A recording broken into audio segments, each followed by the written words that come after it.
Hi everybody, Kat here. Welcome to my channel. Well, today we're going to be talking about the last 3 episodes of Meghan and Harry that dropped on Netflix the other day. I'm not going to be going through every single detail. Lots of people are going to do that, and it'll take all day. But I'm going to give you my impressions, my takeaways from it overall, the big picture kind of thing, and also the fallout from this and what I believe the aftermath holds for not only Meghan and Harry but the rest of the royal family. So let's get started. First impressions: more deception, more lies, more strategically placed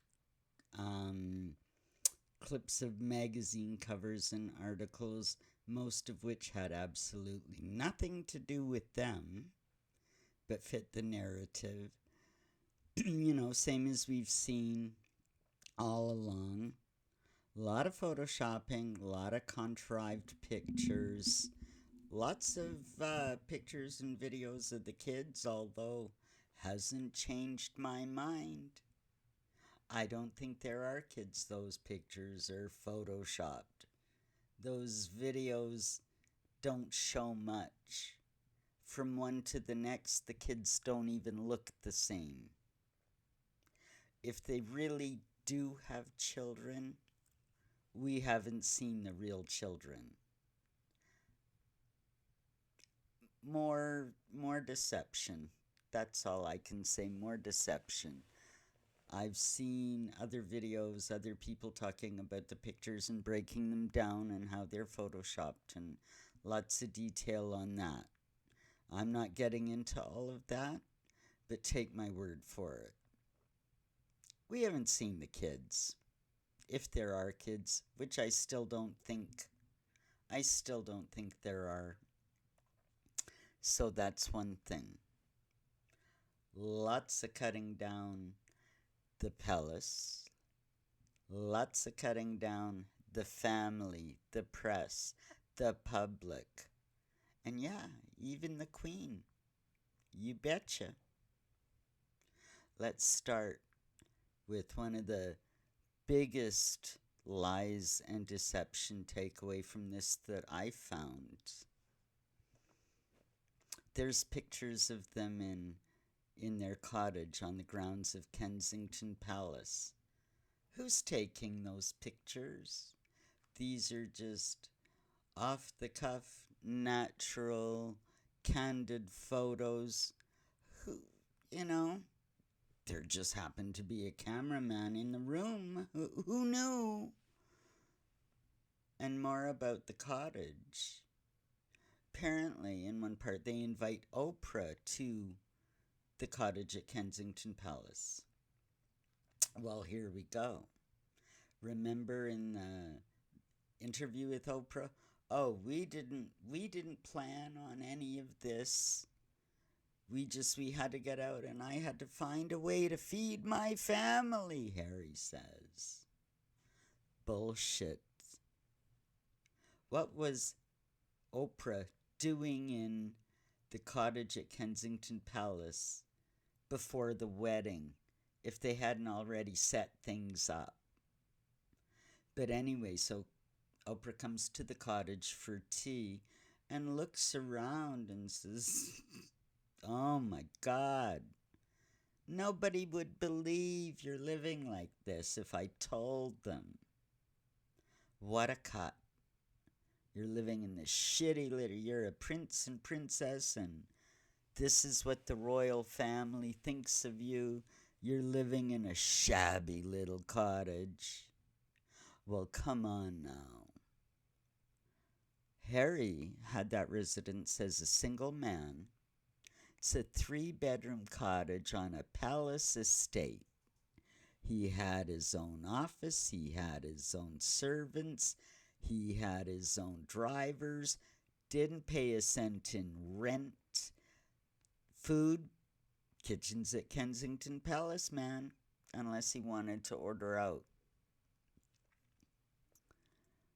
paid for nothing, a free home, all your services, everything you need at your beck and call. But it was shabby. Oprah was embarrassed for them. Can you imagine? Just terrible. But it proves that they were in cahoots with Oprah long before they claimed to be, that they've said in the past. So get to that, the cottage. Well, it was Harry's bachelor home, 3-bedroom home, everything paid for, not too shabby, I would say. And of course the Queen was going to give them a residence, but don't you know, remember at the very beginning there we're talking about it, Meghan and Harry made a push. They wanted Windsor Castle. Can you imagine the balls asking the Queen, well, we'd like to move into the castle. And the Queen said no. But the Queen gave them a perfectly nice 5-bedroom home on the Windsor estate. That's right. Frogmore Cottage. Before they even moved in, the Queen did millions of dollars of renovations to the home to make it fit for them, because it had been used for other purposes for a while before that. So she fixed it up for them. Notwithstanding, when Harry and Meghan moved in, they did another few $1,000,000 of upgrades themselves. Now, here you go. What's wrong with that? It was a 5-bedroom house, Frogmore Cottage, on the Windsor estate, full security, you know, household help, servants, staff, whatever you want to call them, all of that at their beck and call. But that wasn't good enough for them either. That wasn't good enough for them. Because these are the kind of people, unless they get everything and everything they want, somehow they're being mistreated. So anyway, to get back to the docu-craporama, so we know that that's a lie. They'd been planning this from the beginning. Get to the Brexit negotiations. Harry's outraged. He said, oh, there was 5 plans, full in, full out, and 3 in between, and I picked number 3, and they said no. Oh, well, you don't get everything you want, Harry. You can't make demands like that. And by the time these Brexit negotiations, the Sandringham summit had come around, Harry and Meghan had already caused so much trouble. From the Tiara Gate, the wedding fiasco, the fights, the bullying, Charlotte, everything surrounding the lies about, we got married 3 days before by the Archbishop in the back garden. All of this crap and shenanigans that they had pulled all the way along. And so they get down to try to negotiate. And Harry's outraged that his brother had the nerve to yell at him. Well, after being put through all that crap, you don't think you'd get a shouting at for putting people through that? And Harry's shocked and horrified and terrified that his brother shouting at him will grow a pair. You're not a man. You're entitled. You're an entitled little child. And meanwhile, during the Sandringham summit, big cut to the Queen. Charles is lying about him. William is shouting at him. And the Queen, nice sweet old lady, she just sitting there letting it happen, doing nothing. He said she was powerless. Can you imagine calling the Queen powerless? She knew that this had to be William and Charles's fight. So she stepped back and watched what was happening. And you can bet after that she took Charles and William aside and gave them her input. No doubt about it. But she was letting them handle it the way that should have been done. But you know, not above Harry and Meghan to cut the Queen apart. They don't care about the Queen. Not at all. Only as far as what they can get out of her. That was it. And it all went to shit when Meghan realized doesn't matter what you're going to get out of her. You're never going to be queen. You're never going to be her. Even though you're playing this game and you want to be Princess Diana, you're never going to be her either. You're never going to be Kate's equal. You're third-tier royals. And that's that. And that's something that Meghan could never accept. I mean, even the stuff they said, oh, they were so popular. And don't you know, walkabouts? Harry and Meghan did it better than any other royal in history. Don't you know? Even the Queen. They did it better than everybody. And the palace was, and their family was jealous of them. 'Cause they were just that much better than anybody else, don't you know? Can you imagine the arrogance of these two? He actually said this. He accused the palace of planting stories against Meghan because they were just too popular. So the members of the royal family, his family, were so jealous they had to plant negative stories about Meghan. Can you believe the BS of this guy, of this couple? It's outrageous. Absolutely stunning, the levels that they have fallen.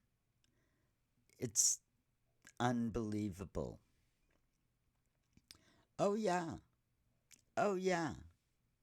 And at one point he gets a text from William. You know, again, very lucky that there just happens to be a videographer in their home as the text arrives. And he's looking at the text, puts his hand over his mouth like he's shocked, shows it to Meghan. At least he had the good sense not to show the text on the film. And you don't know what it's about, but obviously it was something that was horribly upsetting to Harry, you know, or there wouldn't have been this mention. Now, there's another incident of a text just coming in right at such an opportune time. This is just candid living. They're just hanging out. There happens to be a videographer in the house this time too. When Beyonce texts her, that one she reads aloud. I mean, this is so contrived that it's just embarrassing. I hope somebody at Netflix gets fired over this, because this is there's no credibility, there's no truth. Smoke and mirrors, deception, fallacy, lies, and make-believe. Just like Meghan, you know, has made believe since she was 6 years old that she's the little princess.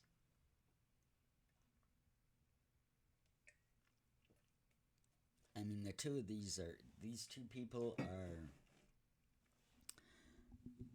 so mentally deranged, so mentally unstable, that they're actually dangerous. They're actually dangerous. And this is the thing that I think Charles doesn't get yet. He doesn't get it. You can't bargain with these kind of people. You can't talk sense with these kinds of people. Those two will go after everything they can get and say everything they have to and do everything they have to. Doesn't matter if it isn't real. Doesn't matter if it isn't true. They won't stop. And as long as the palace has that never complain, never explain, don't talk about it, that doesn't work anymore. There's a bill in the British Parliament to strip them of their titles.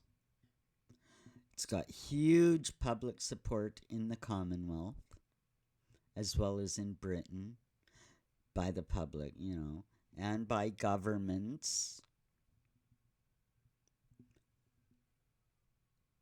If Charles decides not to do this, the public will turn against him, especially after this. We've sat through 6 hours of this, of lies and deception, and he still does nothing. Don't forget, we've got a book coming in just a few short weeks, and I think it's going to be even more incendiary than this video expose has been. Charles does nothing. They're going to walk all over him. As long as he says nothing and does nothing in some kind of vague hope that someday things will all work out. No. They're going to walk all over him. They're not going to shut up. They're not going to stop. This is going to continue. Don't forget, with the book coming out, he's going to have to do press. He's going to have to do some interviews. And it doesn't matter that from one time to the next that they open their mouth, their stories change. They don't care. People will eat it up.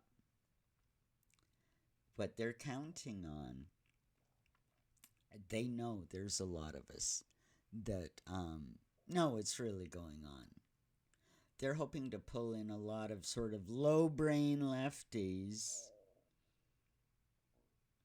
that, are their base, basically. And there are going to be a lot of people that don't know anything about them, don't know anything in the history of what's been going on, that are going to watch that Netflix and go, oh my gosh. Oh my gosh, can you believe the racist royal family treats them this way? All they need is a couple of tropes for people to hang their hat on. That's it.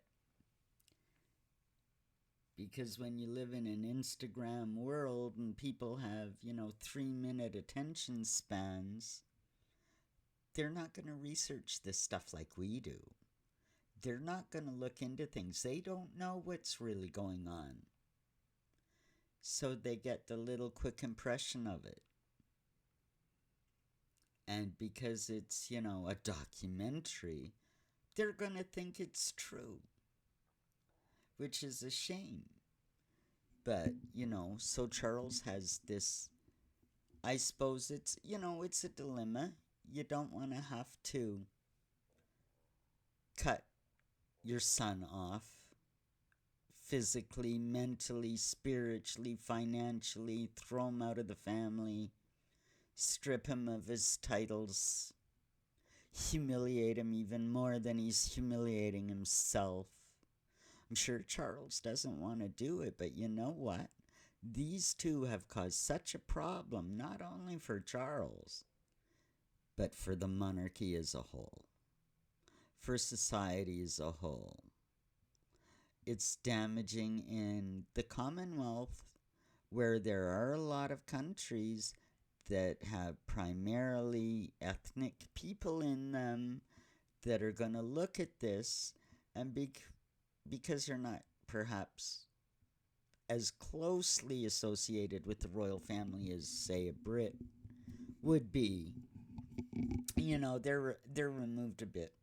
They're gonna see this, and the black people in, whatever Commonwealth country it might be, say, oh God, look at how badly they treated Meghan. It's true. This is, and colonialism and racism and that whole trope, right? So it's going to damage the monarchy.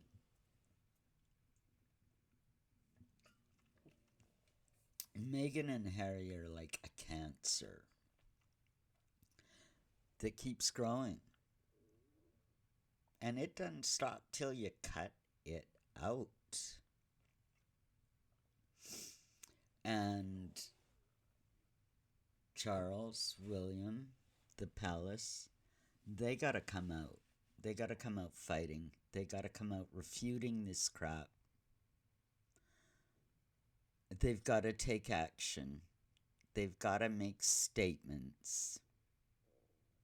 Like the Simon and Garfunkel song, Sound of Silence, quotes, silence, like a cancer, grows. If Charles stays silent, if the palace stays silent, the cancer that is Meghan and Harry is going to grow and cause even more damage. Now's the time to act. And I've been saying this for months, almost since the beginning of my channel, which was like end of April last year. So I guess 9 months now I've been doing this. Charles's reign isn't going to last more than a couple of years if he refuses the directive of the government with this bill to strip them of their titles. If he refuses to take their crap anymore and starts fighting back, he's going to lose public support. He's going to lose support from the establishment. He's going to lose support from the government. And he's going to lose support of the whole Commonwealth. You know what's going to happen? William knows this. William's in the wings just waiting for the right moment. And this goes right back to the time loop, to the movie King Charles III that I've talked about time and time again. History is replaying itself. We're going to come to a moment where William stands up and says, no more. No more. Not only do Harry and Meghan have to go, Charles, Daddy, Papa, you're done too. This is what's going to happen. And I think it's going to happen even quicker than we think. Charles is to have his coronation, I think, May 6th. I don't think it's going to happen. Not going to be Charles that's coronated on that day, folks. Nope. We're going to see William take a stand. And I think it's going to be a lot sooner than a lot of us expected. Because Charles has got so much to lose. So much to lose. He can't win. And if he can't win, the monarchy can't win. Those are just my thoughts and opinions.